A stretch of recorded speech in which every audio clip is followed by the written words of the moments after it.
शांति की शक्ति से शांति जग में लानी है। शांति की शक्ति से शांति जग में लानी है।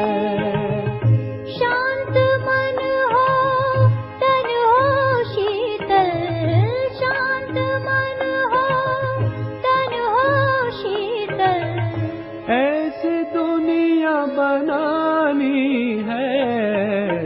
शांति की शक्ति से शांति जग में लानी है। शांति की शक्ति से। ओम शांति। 5 स्वरूप का अभ्यास करते हैं। परमधाम घर में परमात्मा के साथ अनादि बिंदु स्वरूप, सतयुग में सोने के महल में आदि देवता स्वरूप, द्वापर में मंदिरों में स्थित पूज्य स्वरूप,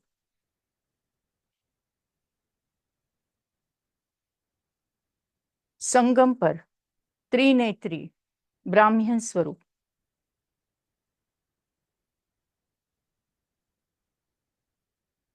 उड़ता हुआ सकाश देता हुआ फरिश्ता स्वरूप, अनादि बिंदु स्वरूप, आदि देवता स्वरूप, मंदिरों में स्थित पूज्य स्वरूप, त्रिनेत्री ब्राह्मण स्वरूप, उड़ता हुआ सकाश देता हुआ फरिश्ता स्वरूप। मैं आत्मा ब्राह्मण सो फरिश्ता सो देवता के स्वरूप में स्थित होकर डायरेक्ट परम शिक्षक परमात्मा शिव बाबा से मुरली सुनते हुए विचार सागर मंथन कर रही हूं। आज की है साकार मुरली। परमात्मा समझाते मीठे बच्चे, बाबा आया है तुम बच्चों से दुख धाम का संन्यास कराने। यही है बेहद का संन्यास। कौन सा संन्यास है? बेहद का। लेकिन उसमें क्या करते? किसका संन्यास करते? दुख धाम का संन्यास। क्या है दुख धाम? कलयुग, यानी आखे कलयुग का संन्यास करते। बाकी जो सन्यासी होते हैं, है ना, वो घर बार छोड़कर घर बार का संन्यास करते हैं। लेकिन हम बच्चों को भगवान ने क्या समझाया? आखा कलयुग का संन्यास करना है। इतना उतना नहीं करना है, कंप्लीट कलयुग का संन्यास करना है। फिर किया कि नहीं किया? किया किया कि नहीं किया? तो तुम बच्चों को दुख धाम का संन्यास करना है, पूरा दुख धाम। तो कोई भी वो दुख का असर मेरे ऊपर नहीं होना चाहिए। सामने कुछ भी, अभी दुख धाम है तो दुख होगा ही, गलत बातें होगी ही, लेकिन उसका प्रभाव मेरे ऊपर नहीं होना चाहिए। तो हमने संन्यास किया। अगर प्रभाव होता है फिर संन्यास नहीं किया, है ना। बाहर के सारी दुनिया में क्या क्या चल रहा है, सब बुरा बुरा चल रहा है, वो देखकर दुख नहीं होना चाहिए, वो देखकर नाराज भी नहीं होना चाहिए, और वो देखकर गुस्सा भी नहीं आना चाहिए। तो गुस्सा भी नहीं, दुख भी नहीं। क्या करना है? साक्षी भाव से देखते हुए सकाश देनी है, सकाश देनी है। तो ये स्किल आना चाहिए ना। तो भगवान की अपेक्षा अभी ये स्किल आना चाहिए, नहीं तो खाली शब्दों से बोल के नहीं चलेगा। अभी आपने अभी लास्ट वीक में देखो क्या क्या, कौन सी न्यूज सुनी है, कौन सी बातें देखी हैं, कौन सी वृत्तपत्र में भी क्या क्या बातें पड़ी होगी। तो ये सारे निगेटिव निगेटिव निगेटिव। लेकिन वो देखते हुए हड़बड़ भी नहीं होनी चाहिए। वो देखते हुए उस व्यक्ति के बारे में चिढ़ या गुस्सा भी नहीं आना चाहिए। साक्षी भाव से देखना और उसको सकाश देना। अगर ऐसा हुआ तो तुम्हारा संन्यास है, नहीं तो कोई संन्यास नहीं। तो बाबा ने हमें क्या सिखाया? जो ऋषि मुनि है, साधु संत है, वो तो घर बार का संन्यास करते, लेकिन हमको कौन सा संन्यास करना है? आखे कलयुग का संन्यास करना है। अंडरलाइन करो, आखे कलयुग का संन्यास करना है। तो बाबा बाबा कहते हैं कि मीठे बच्चे, बाबा आया है तुम बच्चों से दुख धाम का संन्यास कराने। यही है बेहद का संन्यास, यही है बेहद का संन्यास। प्रश्न है, उन सन्यासियों के संन्यास में और तुम्हारे संन्यास में मुख्य अंतर क्या है? उत्तर है, वो सन्यासी है ना, वो घर बार छोड़कर जंगल में जाते, वो घर बार छोड़कर जंगल में जाते, और तुम अक्खा कलयुग छोड़कर घर में ही रहते। कैसा संन्यास है ना? तो वो सन्यासी घर बार छोड़कर जंगल में जाते, लेकिन तुम घर बार छोड़कर जंगल में नहीं जाते, घर में ही रहते हुए सारी दुनिया को कांटों का जंगल समझते हो। तुम बुद्धि से सारी दुनिया का सन्यास करते हो। क्या फर्क है उनमें और हमें? वो घर बार छोड़ के जंगल में जाते और हम सारी दुनिया को छोड़ के घर में ही रहते हैं, लेकिन मनोबुद्धि से सारा कलयुग क्या करते? साक्षी होकर देखते। देखना तो है क्योंकि रहते उसी में ही है, लेकिन क्या करना है? साक्षी होकर देखना है, न्यारा और प्यारा होकर देखना है। कितनी बड़ी आइडिया समझाई है ना? कभी तो भी समझाई थी कि अक्खा कलयुग से संन्यास करना है। तो भगवान से ओम शांति। रूहानी बाप बैठ रूहानी बच्चों को रोज रोज समझाते हैं, क्योंकि आधा कल्प तो बेसमझ होके बैठे हैं। हम कितना कल्प, आधा कल्प यानी कितना, कितने जन्म, 63 जन्म क्या थे? बेसमझ, है ना? तो इसलिए रोज रोज समझाना पड़ता, तो रोज रोज समझाना पड़ता है। पहले पहले तो मनुष्यों को शांति चाहिए। आत्माएं सब असूल रहने वाली भी शांति धाम की है, आत्माएं सब असूल रहने वाली भी शांति धाम की है। बाप तो है ही सदैव शांति का सागर। अभी तुम शांति का वर्षा प्राप्त करते हो।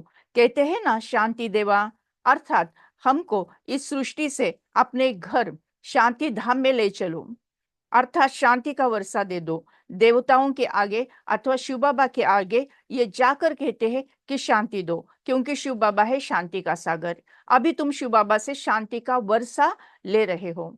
भक्ति मार्ग में क्या कहते हैं? हाथ जोड़ते देवी देवताओं के सामने कहते मुझे शांति दो। और अभी क्या परमात्मा क्या देते हैं? शांति का वर्षा दे देते। क्या देते? वर्षा ही दे देते, है ना?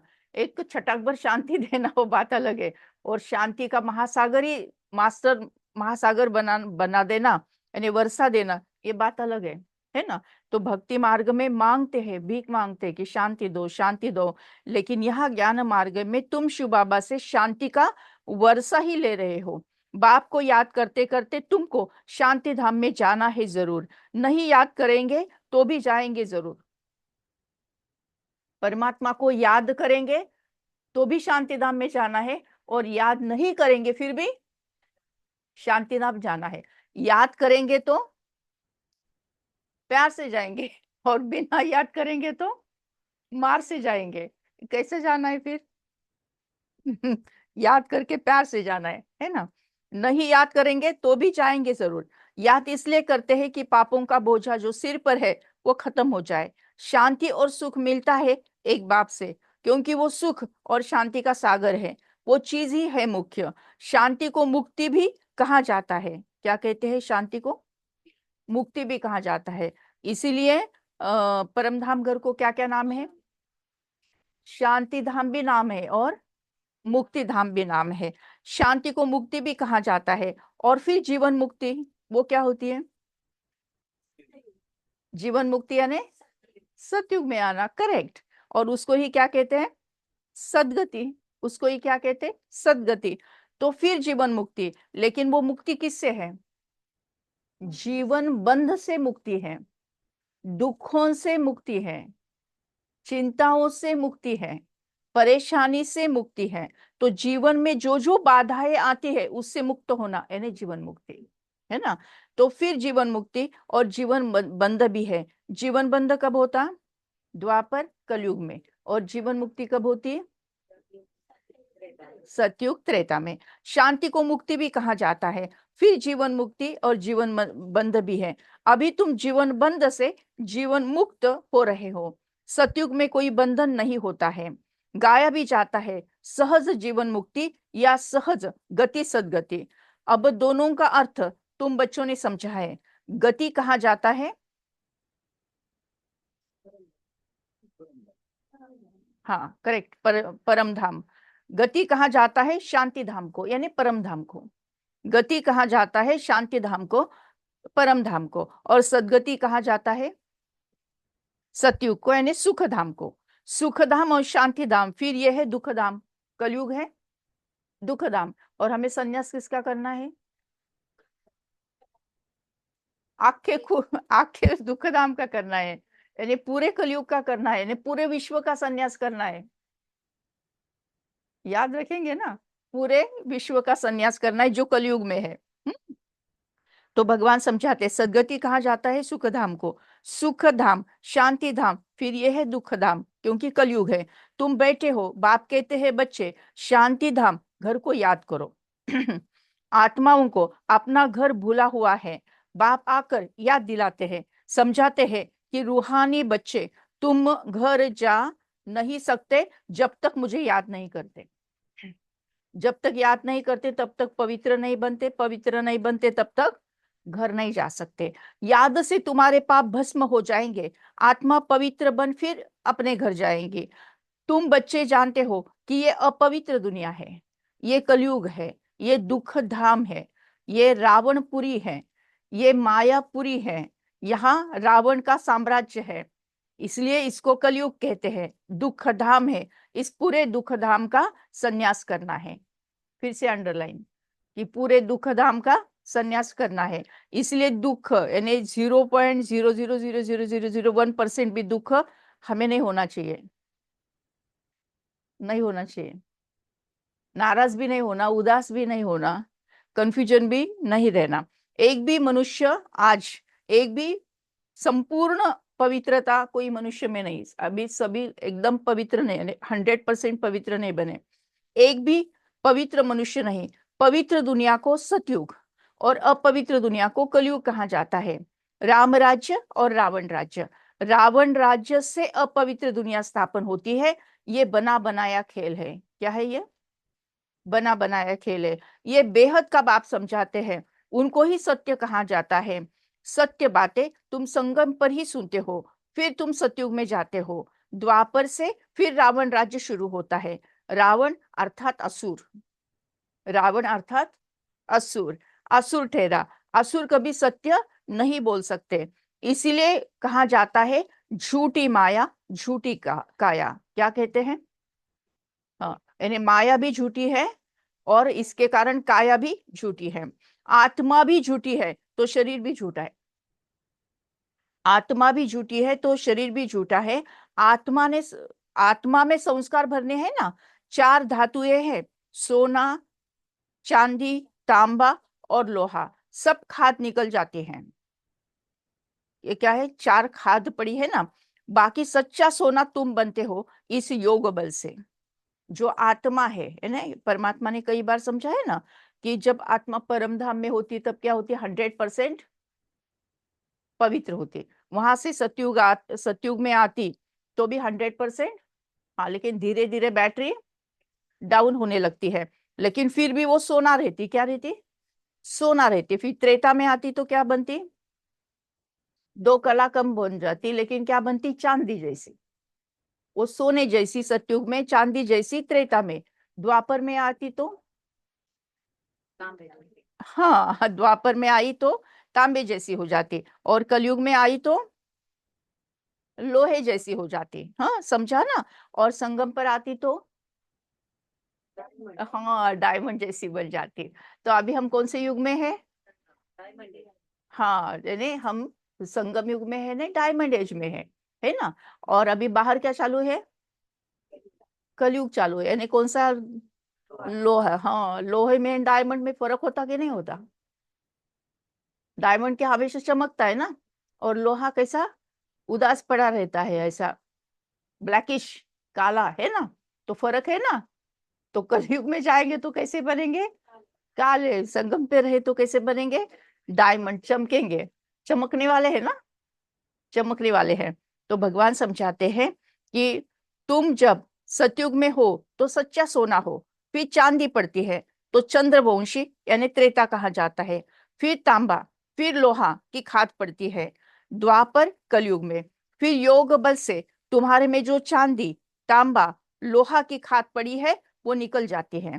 योग बल से क्या होता, ऊपर से चांदी, फिर लोहा, फिर तांबा, ये जो खाद पड़ी है ना वो निकल जाती है, और अंदर प्योर क्या होता है, सोना। हाँ, पहले तो तुम सभी आत्माएं शांति धाम में हो, फिर पहले पहले आते हैं सतयुग में, तो उनको कहा जाता है गोल्डन एजेड। तुम सच्चा सच्चा सोना हो, योग बल से सारी खाद निकालकर बाकी सच्चा सोना बचता है। शांति धाम को गोल्डन एज नहीं कहा जाता। शांति धाम यानी परम धाम, उसको कौन सा एज कहा जाता है क्या? वो युग ही नहीं है, वो क्या है? हाँ, वो घर है, उसमें युग वगैरह कुछ भी नहीं है। और उसको ज्यादा से ज्यादा क्या कहते हैं? चमकीली दुनिया। क्या कहते हैं? चमकीली दुनिया। क्यों? क्योंकि स्टार मिसाल सारी आत्माएं चमकते रहती है ना। तुम सच्चा सोना हो, योग बल से सारी खाद निकालकर बाकी सच्चा सोना बचता है। शांति धाम को गोल्डन एज नहीं कहा जाता। Golden age, silver age, copper age वो यही सृष्टि रंगमंच पर होता है, ऊपर नहीं होता। ये सारे युग कहाँ चलते?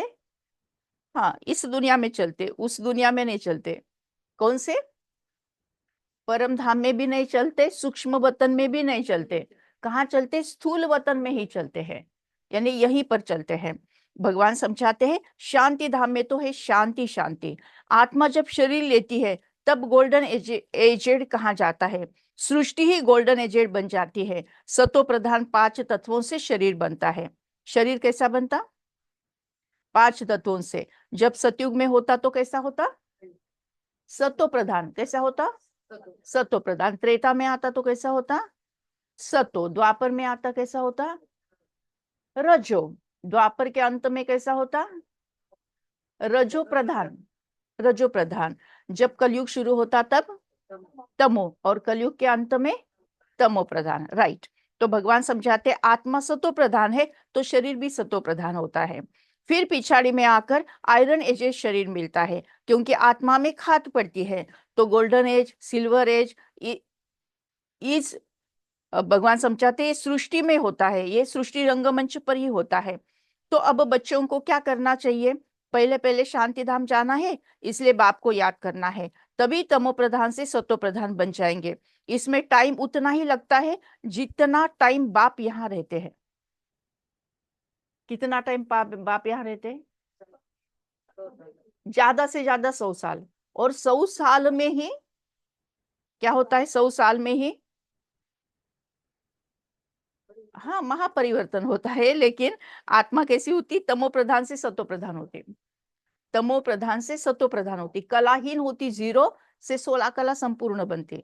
संपूर्ण आसुरी रहती है, वो संपूर्ण देवकुल की हो जाती है।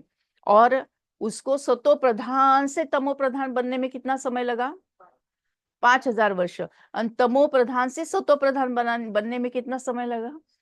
ज्यादा से ज्यादा 100 साल। अभी हम तो 100 साल में नहीं है ना, 100 साल में कुछ ही साल में है हम, है ना। किसी के 20 साल, किसी के 30, किसी के 5 वगैरह। लेकिन इतना थोड़े समय में तमो प्रधान से सतो प्रधान, है ना। जैसे अपनी मोबाइल की बैटरी होती है, चार्ज होने में क्या होता है? 1 घंटे में पूरी चार्ज हो जाती है। लेकिन वो पूरी चार्ज हो गई तो सुबह से लेके शाम तक चल जाती है। वैसा ही आत्मा एक बार चार्ज हो गई तो बेचारी वो सुबह से लेकर शाम तक यानी रात तक, यानी सतयुग से लेके कलयुग अंत तक चलती है। लेकिन कलयुग के अंत में पूरी डिस्चार्ज हो गई तो पूरी चार्ज परमात्मा करते हैं। तो भगवान समझाते हैं कि तमो प्रधान से सतो प्रधान बनने में बस एक युग लगता है। इसमें टाइम उतना ही लगता है जितना टाइम बाप यहाँ रहते हैं। वो गोल्डन एज में पार्ट लेते ही नहीं।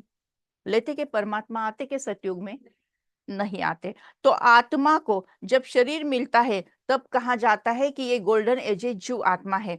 ऐसे नहीं कहेंगे कि गोल्डन एजेड आत्मा है, नहीं। गोल्डन एजेड जीव आत्मा, फिर सिल्वर एजेड जीव आत्मा होती है। तो यहाँ तुम बैठे हो, तुमको शांति भी है तो सुख भी प्राप्त होता है। तो क्या करना चाहिए? दुख धाम का संन्यास। फिर से एक बार कहा भगवान ने, क्या करना चाहिए? दुख धाम का संन्यास। तो दुख धाम कितना है? दुख धाम कितना है? 1200। यानी आखा कलयुग जो है वो आखे कलयुग से संन्यास करना है, घर बार से नहीं, है ना। भगवान ने शुरुआत में ही क्या कहा? शुरुआत में क्या, सन्यासी जो है वो घर बार का सन्यास करके जंगल में जाते, और हम सारे आखे कलयुग का सन्यास करके घर में ही रहते, है ना। कितना अच्छा समझाया कि घर को नहीं छोड़ने का, घर वालों को नहीं छोड़ने का, वहीं रहने का, लेकिन मन बुद्धि से स्वयं को आत्मा समझ परमात्मा की यात्रा करते रहने की। तो बेहद का सन्यास करना है। तो भगवान यहाँ पर समझा रहे हैं दुख धाम का सन्यास करना है, इसको कहा जाता है बेहद का सन्यास। उन सन्यासियों को तो हद का सन्यास है, घर बार छोड़ जंगल में जाते हैं, उनको ये पता ही नहीं कि सारी सृष्टि ही जंगल है, क्योंकि कांटों की जंगल है, ये कलयुग है, सबकी बैटरी डिस्चार्ज है और सब फूल से कांटे बन गए, तो हो गया कांटों का जंगल, सारी सृष्टि ही कांटों का जंगल है। ये तो कोटि की दुनिया, वो तो फूलों की दुनिया, ये है कांटों की दुनिया यानी कलयुग, और वो है सतयुग फूलों की दुनिया। वो भले सन्यास करते हैं परंतु फिर भी कांटों के जंगल में रहते हैं, सन्यास करते हैं फिर भी कांटों की दुनिया में, जंगल में, शहर से दूर दूर जाकर रहते हैं। उन्हों का है निवृत्ति मार्ग और तुम्हारा है प्रवृत्ति मार्ग। क्या मार्ग है? हमारा प्रवृत्ति और उनका निवृत्ति। निवृत्त हो गए ना, रिटायर हो गए, तो घर से रिटायर हो गए, जंगल में गए, और हमारा कैसा है? प्रवृत्ति मार्ग है, घर में ही है, आखिर तक घर में है, और शरीर छोड़ेंगे वापिस शरीर लेंगे फिर भी कहाँ रहेंगे? घर में ही रहते, यानी पूरा कल्प हम घर छोड़ के नहीं जाते। सतयुग में महल में रहते, त्रेता में भी महल में रहते, द्वापर में राजा, तो भी द्वापर में राजा रहते ना, वहां महाराजा, तो यहाँ राजा रहते, फिर भी अच्छे रहते, बंगले से महल जैसे बंगले में रहते, और फिर समझो फ्लैट में भी रहे तो भी अच्छे रहते हैं। तो हम कैसे जंगल में जाके नहीं रहते, घर में ही रहते और घर वालों के साथ ही रहते हैं। और भगवान ने ऐसा नहीं कहा कि भाई अपने को युगल को छोड़ दो, बच्चों को छोड़ दो, ऐसा नहीं कहा। प्रवृत्ति मार्ग भगवान समझाते हैं, उनका है निवृत्ति मार्ग, तुम्हारा है प्रवृत्ति मार्ग। तुम पवित्र जोड़े थे, अभी अपवित्र बने हो। भगवान बोलते जोड़ी करना गलत नहीं है, लेकिन पवित्र रहना है। भले युगल रहो लेकिन पवित्र रहो। तुम पवित्र जोड़ी थे, अब पवित्र बने हो। उनको गृहस्थ आश्रम भी कहते हैं। सन्यासी तो आते ही बाद में है, इस्लामी बौद्धि भी बाद में आते, बाद में यानी द्वापर के बाद। क्रिश्चियन से कुछ पहले आते हैं। तो ये झाड़ भी याद करना है, चक्र भी याद करना है। बाप कल्प कल्प आकर कल्प वृक्ष की नॉलेज देते हैं, क्योंकि खुद बीज रूप है, सत है, चैतन्य है, इसलिए कल्प कल्प आकर कल्प वृक्ष का सारा राज समझाते हैं। क्या राज है कल्प वृक्ष का? कल्प वृक्ष का बीज रूप कौन है? परमात्मा। उसके बाद कौन आते? ब्रह्मा सरस्वती। उसके बाद में अष्टरत्न। उसके बाद में 108 की माला। उसके बाद में 16,108 की माला। उसके बाद में 9 लाख, 9 लाख, 9 लाख के बाद 2 करोड़, 2 करोड़ के बाद 33 करोड़, उसके बाद फिर बढ़ते बढ़ते बढ़ते जाते हैं। यानी कल्प वृक्ष समझा ना सबको? हाँ, तो भगवान समझाते, कल्प वृक्ष की नॉलेज देते हर कल्प कल्प आकर, क्योंकि खुद बीज रूप है ना, सत्य है, चैतन्य है, कल्प कल्प आकर कल्प वृक्ष का सारा राज समझाते हैं। तुम आत्मा हो, परंतु तुमको ज्ञान सागर, सुख का सागर, शांति का सागर नहीं कहा जाता। यह महिमा केवल एक बाप की है जो तुमको ऐसा बनाते हैं। बाप की ये महिमा सदैव के लिए है, सदैव वो पवित्र है और सदैव निराकार है। सिर्फ थोड़े समय के लिए आते हैं पावन बनाने, सर्वव्यापी की तो बात ही नहीं। तुम जानते हो बाप सदैव वहां ही रहते हैं। कहाँ रहते हैं? परम धाम घर में रहते हैं, शांति धाम में वहीं रहते हैं। भक्ति मार्ग में सदैव उनको याद करते हैं। सतयुग में तो याद करने की दरकार नहीं होती। सतयुग में याद करते परमात्मा को, भगवान को, देवी देवता को, क्योंकि वो स्वयं ही देवी देवता है। रावण राज्य में तुम्हारा चिल्लाना शुरू होता है, वही आकर सुख शांति देते हैं, तो फिर जरूर अशांति में उनकी याद आती है। बाप समझाते हैं, हर 5000 वर्ष बाद मैं आता हूँ। आधा कल्प है सुख, सतयुग त्रेता युग। आधा कल्प है दुख, द्वापर कलयुग। आधा कल्प के बाद फिर रावण राज्य शुरू होता है द्वापर से। इसमें पहला नंबर मूल है देह अभिमान क्या है? देह अभिमान यानी बॉडी कॉन्शियसनेस। जब तक बॉडी कॉन्शियसनेस छोड़कर सोल कॉन्शियस नहीं बनते तब तक हम त्रेता में एंट्री नहीं ले सकते। और एक बात बोली थी ना, कभी हमने विचार सागर मंथन किया था कि द्वापर से त्रेता में जाएंगे ना, अभी धीरे धीरे हमारी कलाई बढ़ते जा रही है। तो जब 8 कला होती है, कहाँ आती है 8 कला? द्वापर में। 8 से 9 होने में कौन सा स्पीड ब्रेकर है बीच में? अरे वाह, सबको तो बहुत अच्छी तरह याद है। मैं और मेरा, जब तक मैं और मेरा मेरा नहीं हटेगा तब तक हम द्वापर से कलयुग सतयुग में नहीं, त्रेता में नहीं जा सकते। और एक बात भगवान ने समझाई कि जो बॉडी कॉन्शियसनेस है, जब तक बॉडी कॉन्शियसनेस छोड़कर सोल कॉन्शियस नहीं बनते हैं। सोल कॉन्शियस बनना है नहीं? हाँ, मैं आत्मा हूं ये आधा हो गया, सब आत्मा है ये पूरा हो गया। मैं आत्मा हूं, ये भी आत्मा है, ये भी आत्मा, ये भी आत्मा, ये भी आत्मा, सारे आत्माएं हैं।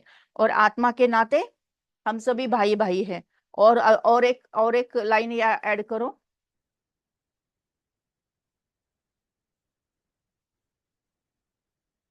सभी अपना अपना कर्म और संस्कारों का रिकॉर्डिंग लेकर आए। सभी अपना अपना कर्म और संस्कारों का रिकॉर्डिंग अलग लेकर आए। सबका अलग अलग है, एक जैसा नहीं है। इसलिए किसी से कोई अपेक्षा नहीं करना है। अच्छे बातों में एक दूसरे को सहयोग करना है और संस्कारों की रास करनी है ना? भगवान ने हमें समझाया। तो इसमें पहला नंबर मूल है देह अभिमान। देह अभिमान के कारण ही, है ना, फिर रावण राज्य आता है। उसके बाद फिर और विकार आते हैं। अब बाप समझाते हैं अपने को आत्मा समझो और देही अभिमानी बनो। आत्मा की पहचान चाहिए। मनुष्य तो सिर्फ कहते हैं आत्मा भुरकुटी के बीच में चमकती है। अभी तुम समझते हो वो है अकाल मूर्त। उस अकाल मूर्त आत्मा का तख्त ये शरीर है। आत्मा बैठती भी भुरकुटी में है। अकाल मूर्त का ये तख्त है। सब चैतन्य अकाल तख्त है। वो अकाल तख्त नहीं जो अमृतसर में लकड़ी का बना दिया है। अमृतसर में एक ऐसा है ना जो अकाल तख्त बनाया है, यानी उसकी यादगार में, वो लकड़ी का बना हुआ है। बाप ने समझाया है जो भी मनुष्य मात्र है सब अपना अपना अकाल तख्त है। आत्मा आकर यहाँ विराजमान होती है। कहाँ विराजमान होती है? हाँ, अपने ही स्वयं के भुरकुटी में ये आत्मा, मैं आत्मा यहाँ बैठी हूँ। तो भगवान समझाते आत्मा आकर यहाँ विराजमान होती है। सतयुग हो या कलयुग हो, आत्मा का तख्त है ही एक मनुष्य शरीर। आत्मा तख्त नहीं बदलती। यहाँ बैठी तो यहीं बैठती, कभी आंख में नहीं जाकर बैठती, हाथ में जाकर नहीं बैठती, इधर उधर नहीं जाती। आत्मा का एक ही स्थान है, कौन सा? भुरकुटी सिंहासन पर, वहीं पर बैठती है, इधर उधर नहीं जाती। आत्मा एक तख्त छोड़ झट दूसरा लेती है। पहले छोटा तख्त था फिर बड़ा हो गया, ऐसा नहीं। ये शरीर रूपी तख्त छोटा बड़ा होता है, आत्मा उतनी ही रहती है ना। आत्मा छोटी बड़ी नहीं होती, लेकिन शरीर है 2 साल का बच्चा, 3 साल का बच्चा, 8 साल का बच्चा, 15 साल का बच्चा, 20 साल का बच्चा, शरीर बढ़ता, आत्मा कुछ है उतनी रहती। भगवान समझाते हैं पहले छोटा तख्त होता फिर बड़ा होता, तख्त बड़ा होता, यानी भुरकुटी बढ़ती जाती जैसे उम्र बढ़ती, लेकिन आत्मा उतनी ही रहती। ये शरीर रूपी तख्त छोटा बड़ा होता है। वो लकड़ी का तख्त जिसको सिख लोग अकाल तख्त कहते हैं, वो तो छोटा बड़ा नहीं होता। वो है ना अमृतसर में जो बनाया है, वो लकड़ी का है। लकड़ी का ऐसे छोटा बड़ा नहीं हो सकता ना। लेकिन शरीर का है तो शरीर बढ़ेगा तो वो भी बढ़ेगा, नेचुरली बढ़ेगा। ये किसको पता नहीं है, सब मनुष्य मात्र का अकाल तख्त ये भुरकुटी है। आत्मा अकाल है, कब विनाश नहीं होती। आत्मा को तख्त भिन्न भिन्न मिलते हैं। सतयुग में तुमको बड़ा फर्स्ट क्लास तख्त मिलता है, उनको कहेंगे गोल्डन एजेड तख्त। फिर उस आत्मा को सिल्वर, कॉपर, आयरन एजेड तख्त मिलता है। फिर गोल्डन एजेड तख्त चाहिए तो जरूर पवित्र बनना पड़े। इसलिए बाप कहते हैं मामेकम याद करो तो तुम्हारी खाद निकल जाएंगी। फिर तुमको ऐसी दैवी तख्त मिलेगा। अभी ब्राह्मण कुल का तख्त है। अभी कौन सा तख्त है? ब्राह्मण कुल का तख्त है। अभी जाकर फिर क्या बनेगा? हाँ, दैवी तख्त मिलेगा जब सतयुग में आएंगे। पुरुषोत्तम संगम युग का तख्त है। फिर तुम आत्मा को ये देवताई तत्व मिलेगा। ये बातें दुनिया में मनुष्य नहीं जानते। मनुष्य जानते हैं क्या? नहीं। वो इतना जानते हैं बाबा इसकी मृत्यु हो गई, यानी आत्मा छोड़ के गए, इतना बस है, आत्मा को शांति मिलो, इतना बोलते, बाकी कुछ जानते नहीं। भगवान समझाते हैं देह अभिमान में आने के बाद एक दो को दुख देते रहते हैं, इसलिए इसको कहते हैं दुख धाम। अब बाप बच्चों को समझाते हैं शांति धाम को याद करो, जो तुम्हारा असली निवास स्थान है। सुख धाम को याद करो, इनको भूल जाओ, यानी कलयुग को भूल जाओ, इससे वैराग्य करो। आखा दुख धाम से वैराग्य करना है, आखे कलयुग से वैराग्य करना है, यानी संन्यास करना है। ऐसे भी नहीं कि सन्यासियों मिसाल घर बार छोड़ना पड़े, नहीं। बाप समझाते हैं वो एक तरफ अच्छा है, दूसरी तरफ बुरा है। तुम्हारा जो अच्छा ही है उनका हठयोग अच्छा भी है, बुरा भी है, क्योंकि देवताएं जब वाम मार्ग में जाते हैं तो भारत को थमाने के लिए पवित्रता जरूर चाहिए। तो भगवान समझाते हैं कि जब द्वापर में आते हैं, है ना, जो देवी देवता 16 कला संपूर्ण थी सतयुग में, वो त्रेता में 14 कला हो गई। वही देवताएं जब द्वापर में आई तो 8 कला हो गई, यानी देवताओं की भी बैटरी डिस्चार्ज होकर 50% आई, 8 पर आई। लेकिन भगवान समझाते हैं कि जब साधु संत कब से शुरू हो गए हैं? द्वापर युग से, क्योंकि भक्तिमान द्वापर युग से। तो अभी ये जो सतयुग त्रेता करके द्वापर में आए हैं, तो इनकी बैटरी डिस्चार्ज होके 8 तक आई। लेकिन जो डायरेक्ट परमधाम घर से द्वापर में आते हैं और बाल ब्रह्मचारी बनते हैं, उनकी पवित्रता इनसे अधिक है, इनसे अधिक है। तो भगवान समझाते उनका अठयोग अच्छा भी है। तो क्योंकि देवताएं जब वाम मार्ग में जाते हैं तो भारत को थमाने के लिए पवित्रता जरूर चाहिए, तो उसमें भी मदद करते हैं।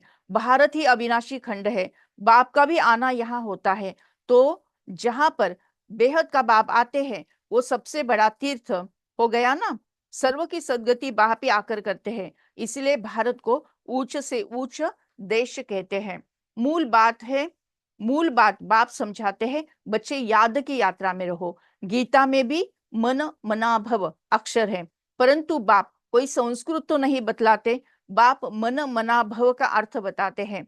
देह के सब धर्म छोड़ अपने को आत्मा निश्चय करो। आत्मा अविनाशी है, वो कभी छोटी बड़ी नहीं होती है।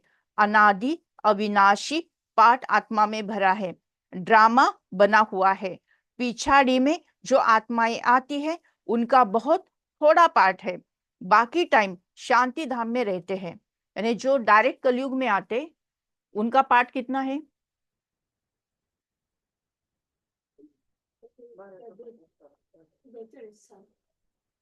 हाँ, यानी ज्यादा से ज्यादा 42 जन्म, हाँ ज्यादा से ज्यादा कलयुग में आए तो। और वो कभी कभी तो कलयुग के अंत में भी आते हैं, यानी थोड़ा समय, यानी ज्यादा से ज्यादा समय कहाँ बैठते वो? परम धाम घर में, कोई रोल नहीं, वहां बैठे रहते।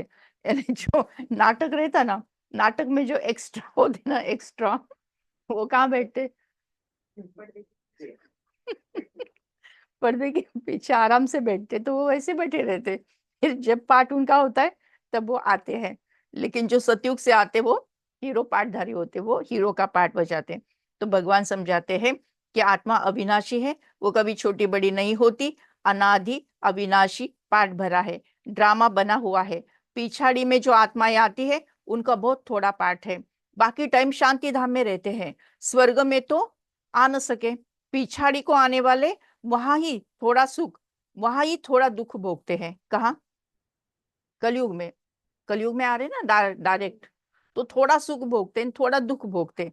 जैसे दिवाली पर मच्छर कितने ढेर निकलते हैं। जैसे दिवाली पर मच्छर कितने ढेर निकलते हैं। सुबह को उठ कर देखो तो सब मच्छर मरे पड़े होंगे। तो दिवाली यानी खुशी है और मच्छर यानी दुख है। तो ऐसे ही कलयुग में, जब कलयुग में लास्ट में जो आत्माएं आते, वो थोड़ा समय सुख भी भोगते हैं, थोड़ा समय दुख भी भोगते हैं। जैसे दिवाली पर मच्छर कितने ढेर निकलते हैं, सुबह को उठकर देखो तो सब मच्छर मरे पड़े होते हैं। तो मनुष्यों का भी ऐसा ही है, पिछाड़ी में आने वाले की क्या वैल्यू होगी। जैसे जानवर मिसल ठहरे, तो बाप समझाते हैं ये सृष्टि का चक्र कैसे फिरता है। मनुष्य सृष्टि रूपी झाड़ छोटे से बड़ा, बड़े से छोटा कैसे होता है। सतयुग में कितने थोड़े मनुष्य, कलयुग में कितनी वृद्धि हो, झाड़ बड़ा हो जाता है। मनुष्य मुख्य बात है, बाप ने इशारा दिया है, गृहस्थ व्यवहार में रहते माँ में कम याद करो। मुख्य क्या बोला?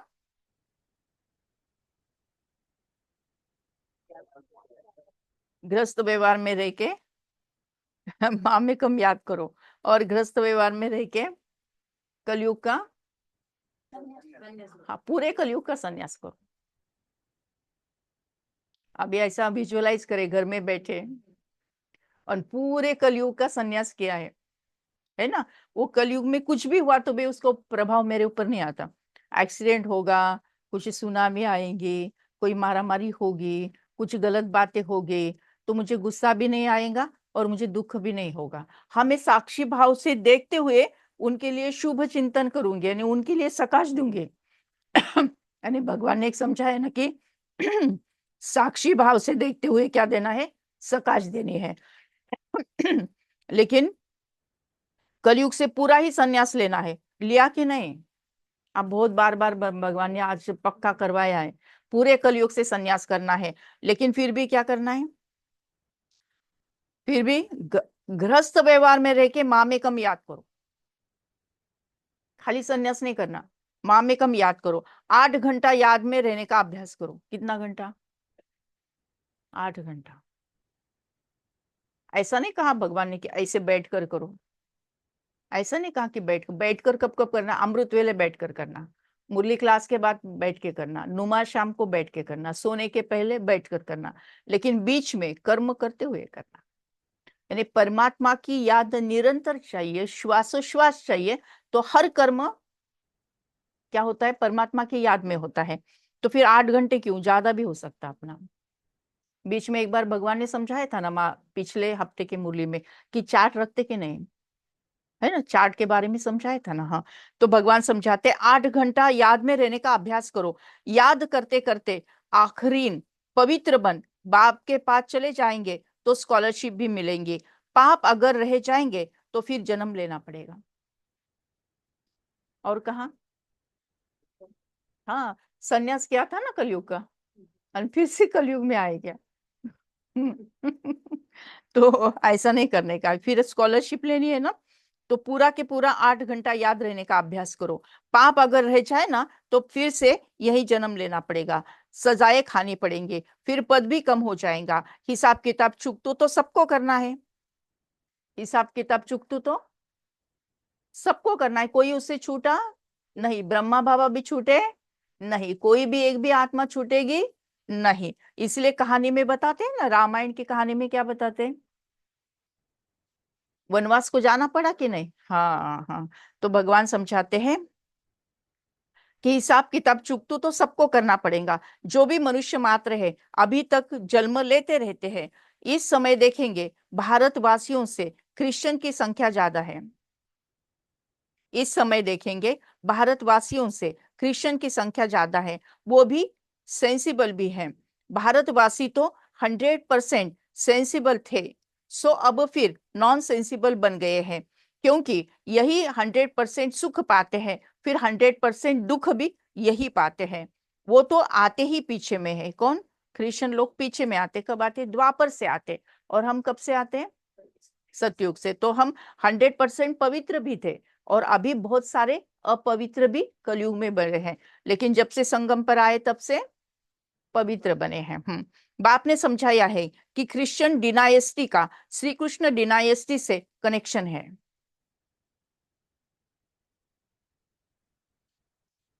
वो कौन सा वृक्ष होता है इसमें, क्रिसमस है ना, वो कैसा दिखता है?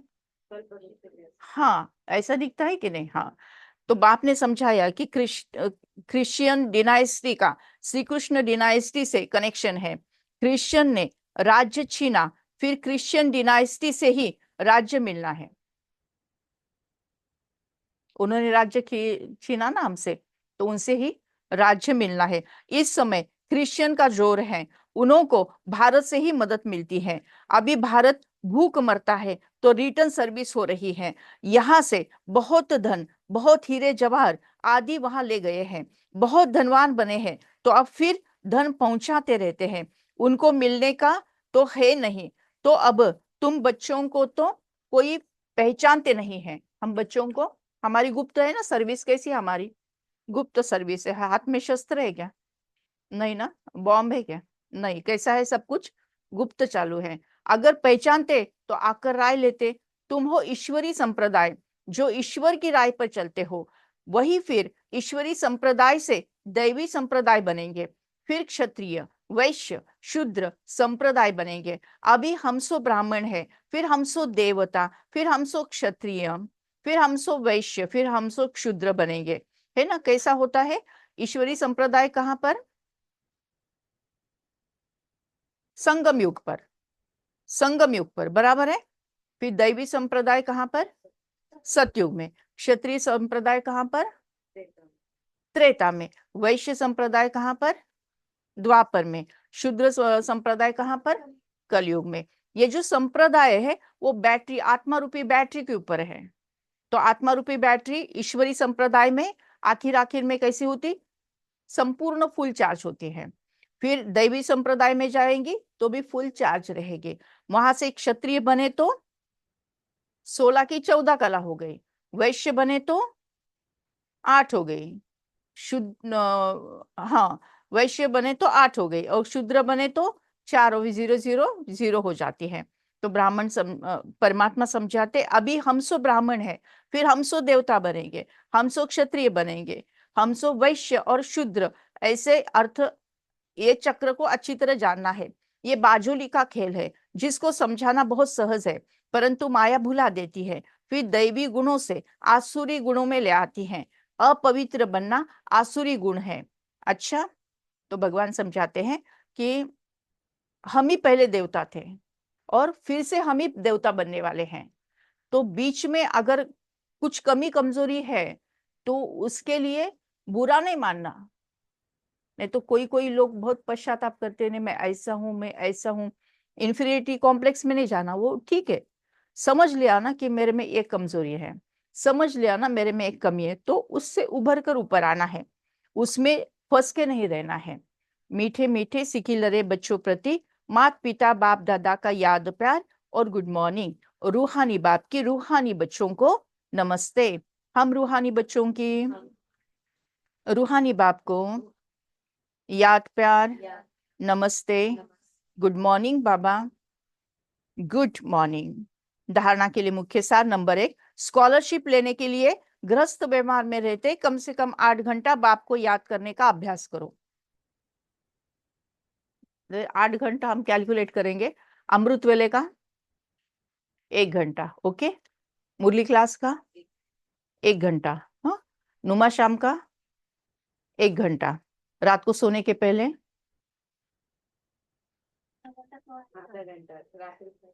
रात्रि क्लास का आधा घंटा। अच्छा, फिर 3.5 हो गए हैं। हाँ, अभी अभी 4.5 एडजस्ट करने हैं। तो चलते फिरते,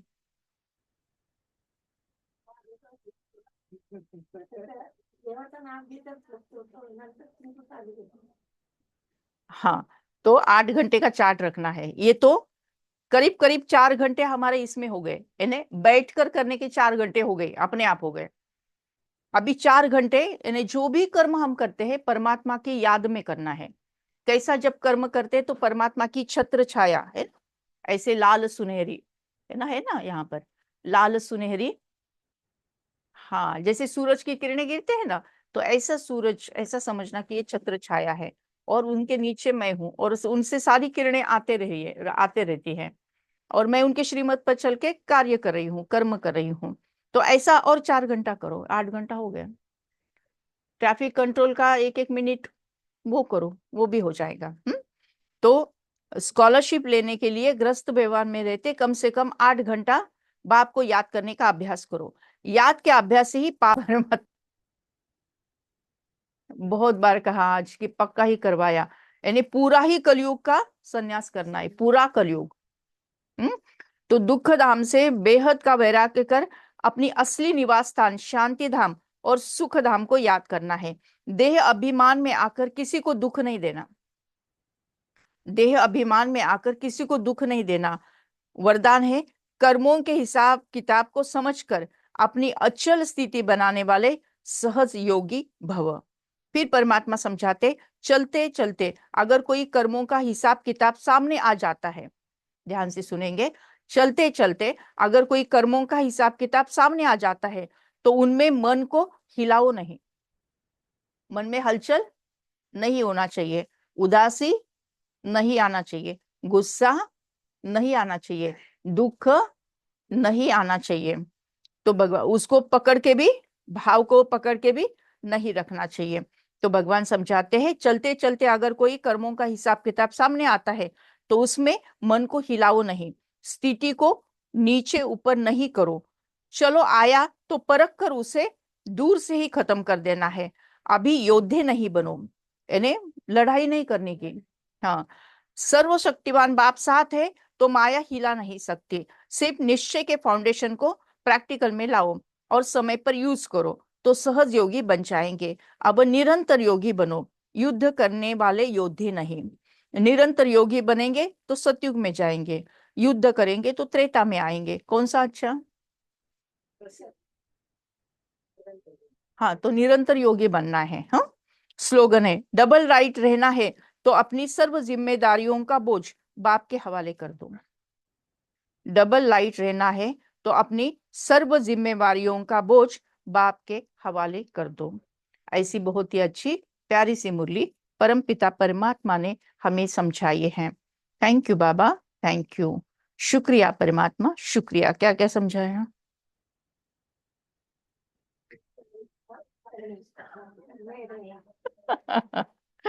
है ना, तीन बातें पक्की कि सारे कलयुग का संन्यास करना है लेकिन फिर भी घर में रहना है और घर में रहते हुए परमात्मा को याद करना है, वो भी 8 घंटे, कम से कम 8 घंटे का चार्ट रखना है।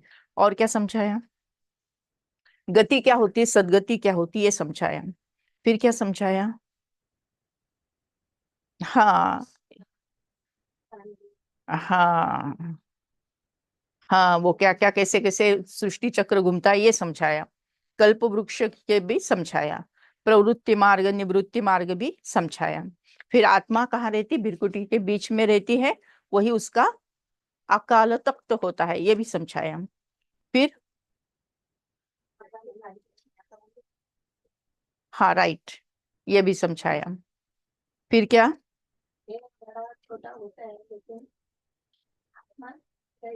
वैसी के वैसी रहती, यानी भुरकुटी तख्त जो है ना वो छोटे बच्चे का छोटा होगा और बड़ा हो गया और बड़ा हो गया, ऐसा बड़ा होगा, लेकिन आत्मा तो वैसी की वैसी रहती। तो मुख्य क्या है? गृहस्थ व्यवहार में रह के पूरे के पूरे कलयुग का संन्यास करना है। कलयुग में कुछ भी हो गया तो उसका प्रभाव मेरे ऊपर नहीं होना चाहिए। उधर बॉम्ब गिरा, तुम क्या बोलेंगे? अरे बाप रे, बोलेंगे क्या? नहीं, क्या करेंगे? साक्षी भाव से देखते हुए सकाश देंगे, है ना। तो ये अभी रोज के रोज प्रैक्टिस करनी पड़ेगी। हाँ, क्योंकि अभी आगे चल कर क्या होने वाला, ये सारी बातें होने वाली है। तो मेडिटेशन के लिए गीत सन्यास का है क्या कोई गीत? अच्छा ठीक है, चलो वो एक। और दूसरा?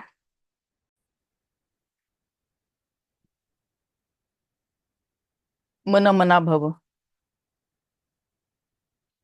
मन मना भव का है ना गीत। चलो मेडिटेशन करते हैं, बेहद का संन्यास लेते हैं।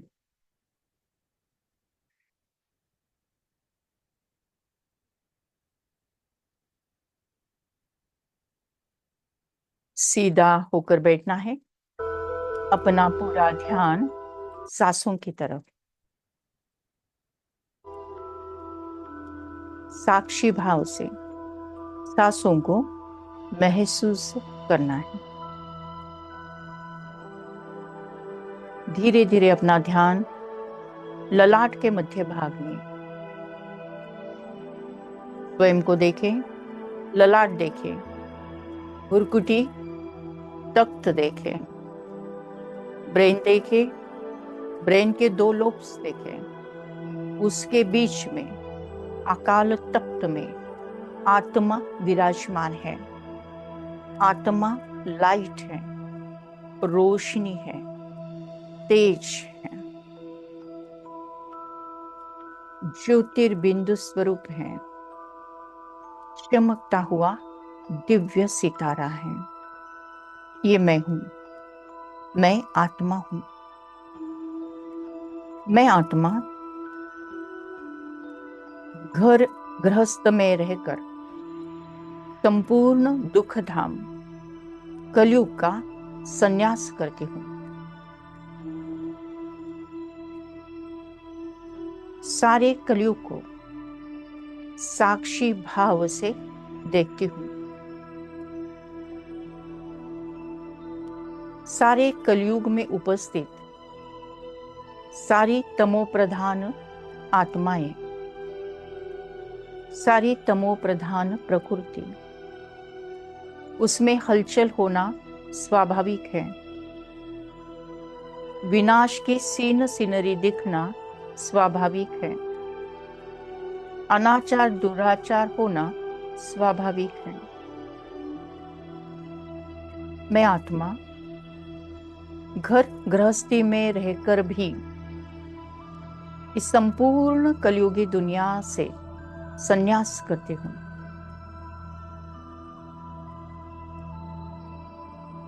मेरी संपूर्ण जिम्मेवारी निभाते हुए मेरे लौकिक घर में मैं मां भी हूं, दादी भी हूं, बुआ भी हूं, डॉक्टर भी हूं। अलग अलग रोल निभाते हुए भी मैं आत्मा इस संपूर्ण कलयुगी दुनिया से न्यारी और परमात्मा की याद में प्यारी रहती हूं। यह है बेहद का संन्यास, संपूर्ण कलयुग का संन्यास।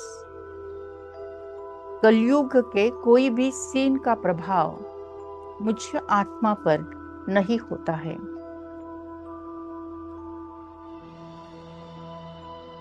उदासी नहीं, निराशा नहीं, रोना नहीं, दुख नहीं, हलचल नहीं, गुस्सा नहीं, चिड़चिड़ापन नहीं। मैं आत्मा सदा अचल अडोल, स्टिल, स्टेबल, स्ट्रॉन्ग।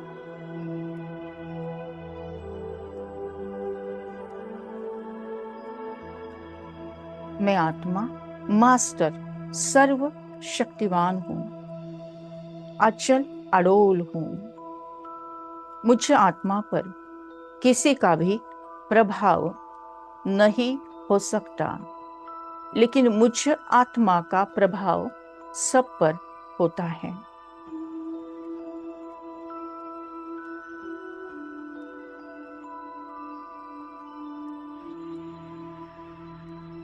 लौकिक सन्यासी घर बार छोड़कर जंगल में जाते हैं और हम बेहद के सन्यासी घर गृहस्थी में रहकर संपूर्ण कलयुग का संन्यास करते हैं। ड्रामा के हर सीन को साक्षी भाव से देखते हुए सकाश देते हैं। सदा निरंतर परमात्मा के साथ कनेक्टेड रहते हैं।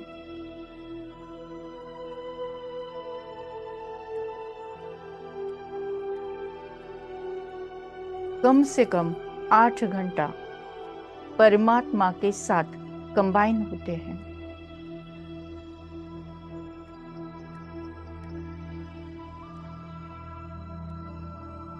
मैं आत्मा लाइट हूं, रोशनी हूं। मेरा संपूर्ण शरीर लाइट रोशनी है। मैं डबल लाइट माइट फरिश्ता आकाश में।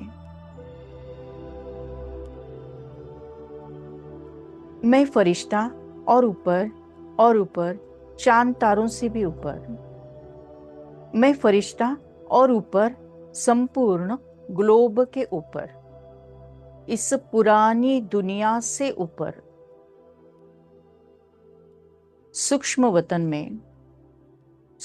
वतन में मेरे सामने है बाप दादा, फरिश्ता रूप में ब्रह्मा बाबा, उनके भुरकुटी में शिव बाबा।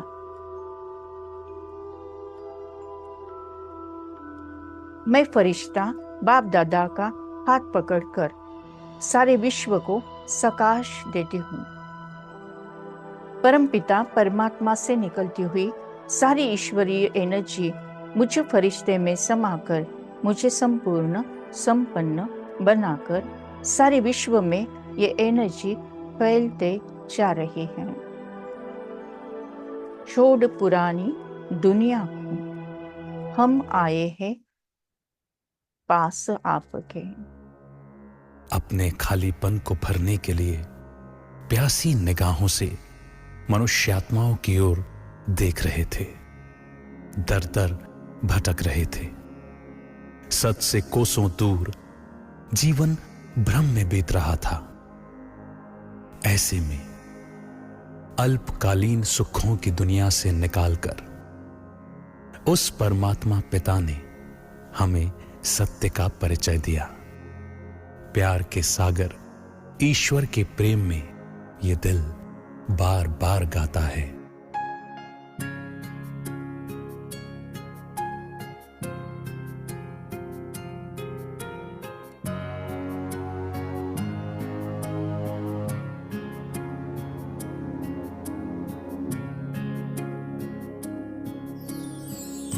छोड़ पुरानी दुनिया को, हम आए हैं तेरे द्वार। छोड़ पुरानी दुनिया को, हम आए हैं तेरे द्वार। हमें अपना बना के प्रभु तुमने किया हम पर उपकार। छोड़ पुरानी दुनिया को, हम आए हैं तेरे द्वार।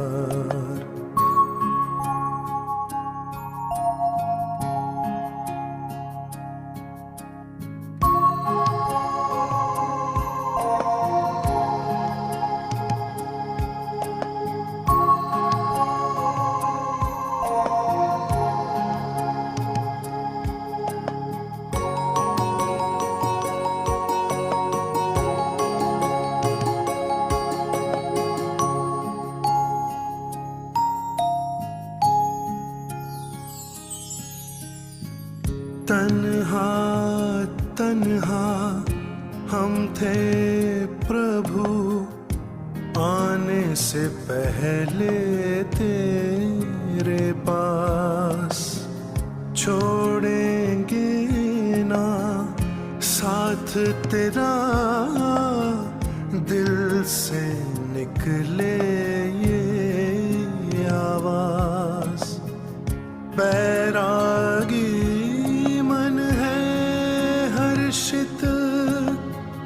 जीवन बन गए कमल समान।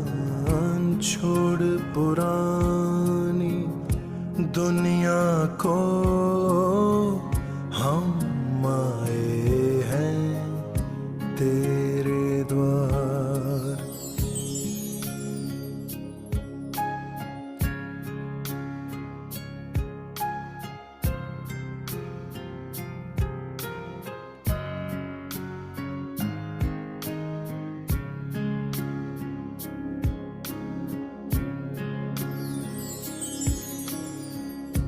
मन में जब से आन बसे हो गए हम दुनिया से ऊपर। कभी बुलाते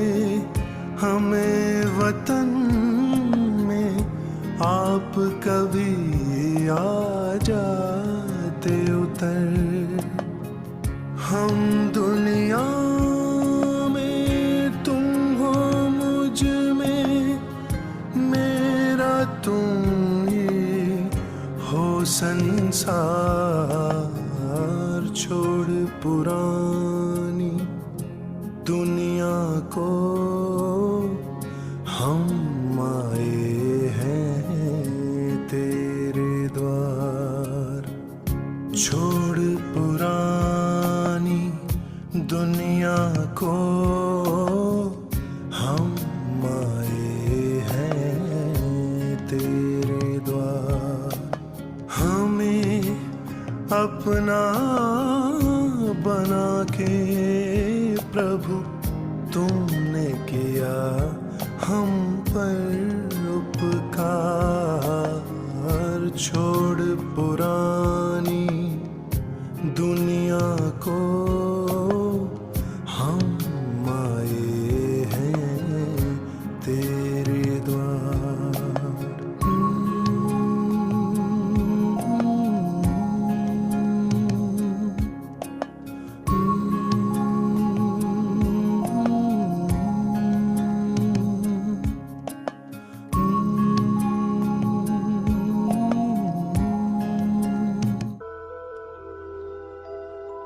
मैं फरिश्ता चमकीला शरीर त्याग कर एक सेकंड में परमधाम घर में परमात्मा के साथ कंबाइन, मन मना भव। मुझ आत्मा का मन परमात्मा के मन से कंबाए,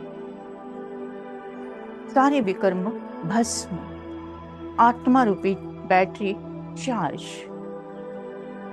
परमपिता परमात्मा से निकलती हुई सारी किरणें मुझ आत्मा में समाकर मुझे संपूर्ण संपन्न बनाकर कल्प वृक्ष के हर धर्म के हर आत्माओं में समाते जा रहे हैं।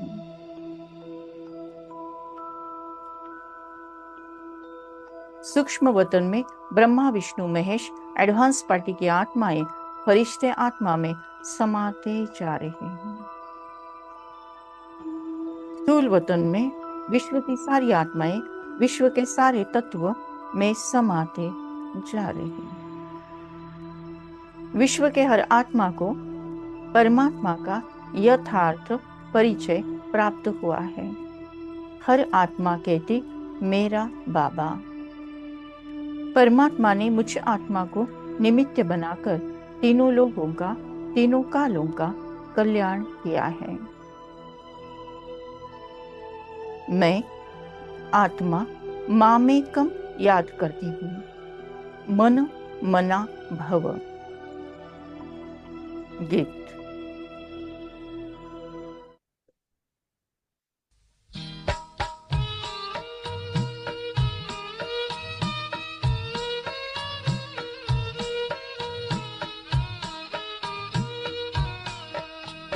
मन मना भव मंत्र का अर्थ जान ले, मन मना भव मंत्र का अर्थ जान ले। मन वांछित फल से जीवन का कल्याण करे, मन मना भव मंत्र का अर्थ जान ले, मन मना भव मंत्र का।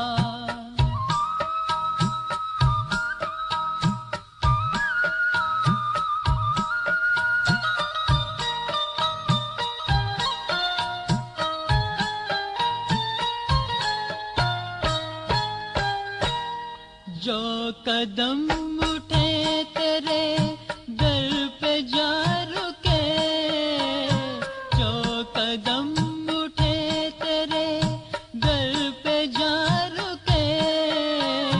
जीवन मुक्ति का रहस्य तुमसे पा सके, तुमसे पा सके।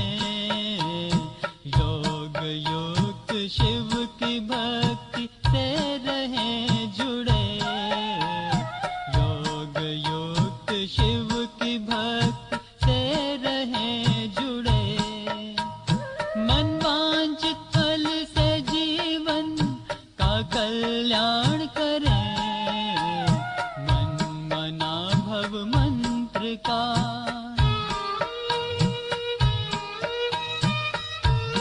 Thank you Baba, thank you. शुक्रिया परमात्मा, शुक्रिया परमात्मा। आज की मुरली के द्वारा जो पुण्य फल हमें प्राप्त हुआ है, ये पुण्य फल हम विश्व की सारी कमजोर आत्माओं को, दुखी और बीमार आत्माओं को, विकारी और विकृत आत्माओं को, भटकती हुई आत्माओं को दान करते हैं, प्रदान करते हैं, जिसके कारण उन्हें शांति और मुक्ति का रास्ता प्राप्त हो जाए। Thank you Baba, thank you. आपने हमें वरदान दिया है कि जहाँ जहाँ मेरी नजर जाएगी वहाँ वहाँ पवित्रता का बल बढ़कर सर्व का कल्याण होगा। लास्ट पेपर, नष्ट मोहा स्मृति लब्धा। इस पेपर में मैं आत्मा 1 सेकंड के अंदर पास विथ ऑनर हो जाती हूँ। मुझे किसी से मोह नहीं, न कोई व्यक्ति, न कोई रिश्ते, न कोई वस्तु, न पदार्थ, न कोई वैभव या प्रॉपर्टी। बस मुझे याद है कि मैं आत्मा हूँ, मेरा परमात्मा है, अब घर जाना है। हंसते हंसते परमात्मा की याद में स्व इच्छा से अंतमति सुगति होना है। उसके लिए बहु काल का अभ्यास, इस पुरानी दुनिया से बेहद का संन्यास लेना है, इस कलयुग से बेहद का संन्यास लेना है, संपूर्ण कलयुग से बेहद का संन्यास लेना है। कलयुग के हर सीन को देखते हुए नहीं देखना है, सुनते हुए नहीं सुनना है, सदा अचल अडोल फिर भी खुश रहना है। 3 बातों पर अटेंशन, संकल्प, समय और श्वास। मेरा हर संकल्प शुभ है, शुद्ध है, दिव्य और शक्तिशाली है, समर्थ है। मैं हर पल हर क्षण ईश्वरीय कार्य में सफल करती हूँ। मैं निरंतर श्वासोश्वास परमात्मा को याद करती हूँ। ड्रामा के हर सीन को साक्षी भाव से देखते हुए सकाश देती हूँ। मुझे याद है कि किसी को भी दोष देना यानी अपना हिसाब किताब लंबा करना है। ओम शांति शांति शांति।